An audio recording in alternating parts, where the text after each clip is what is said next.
Hey guys, back again with another manifesting video.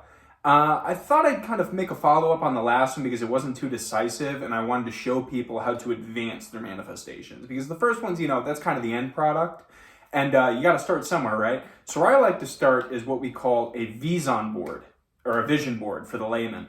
And basically, you want to start off with like a paper like this. It doesn't really matter if it's a Post-it note or if it's a piece of wood or if it's like a rock you find outside. You just kind of want to write on something where you envision yourself going in the next week, year, 5 years, you know what I mean? So you have like a visual representation of the life you're going to be living or the life you are living. Because when you're manifesting, you got to believe you're already there, right?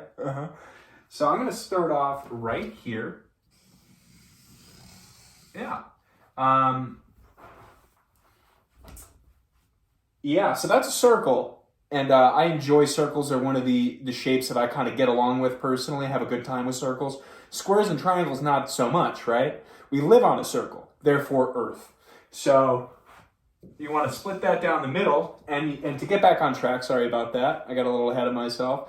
You want to make the left side stuff you don't want. And you want to make the right side stuff you do want. And every morning you want to get in front of the side you do want and kind of just post up there, chill.